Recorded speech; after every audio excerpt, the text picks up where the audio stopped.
What's going on, folks? Oh my goodness. Another movie that did not age well. Bloodsport with Jean-Claude Van Damme. I watched that movie the other night.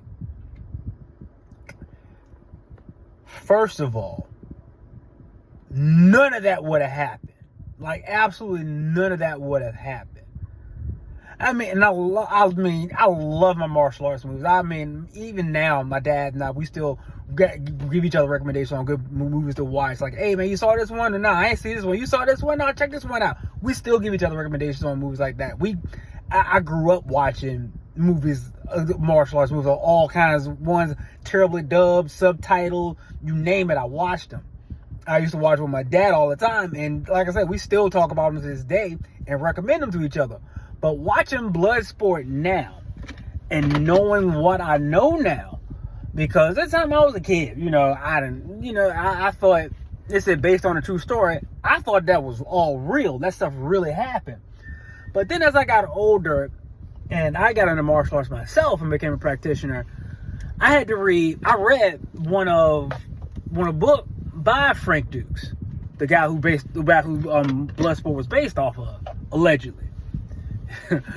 I read his book, The Secret Life of Frank Dux, and I read it, and it was an interesting work of stories. I'm not gonna say it's fiction.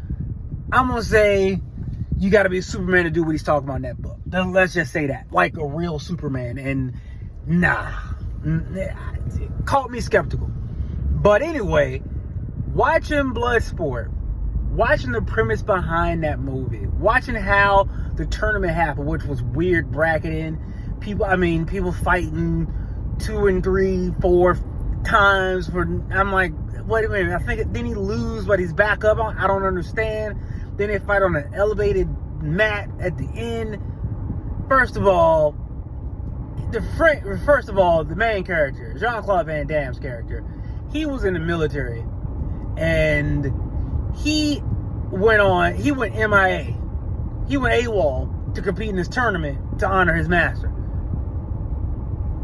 No, never would have. He'd have been in military prison so quick. He'd been in the barracks so fast.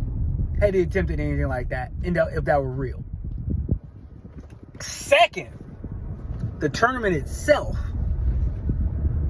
Everyone from all styles, no weight classes, competing to see who was the best of you, either by knockout or submission or death.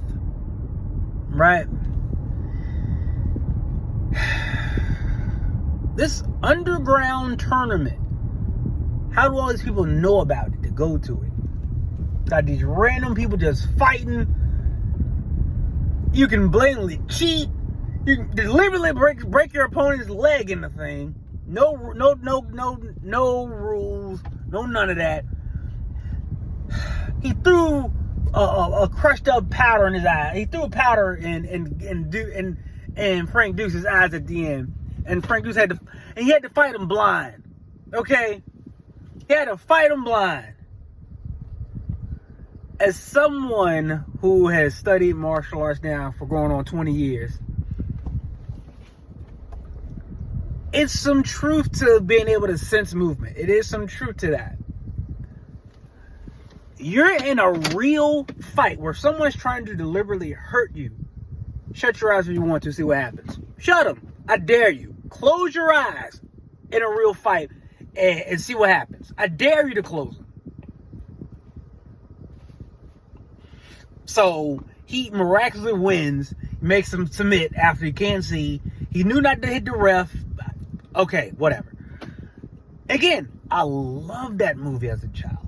Watching now as an adult, oh my goodness, it doesn't hold up at all. It doesn't make any sense. It makes no sense. And then he wins. He gets back on the plane, and then the title scroll thing comes up. He had 56 consecutive knockouts.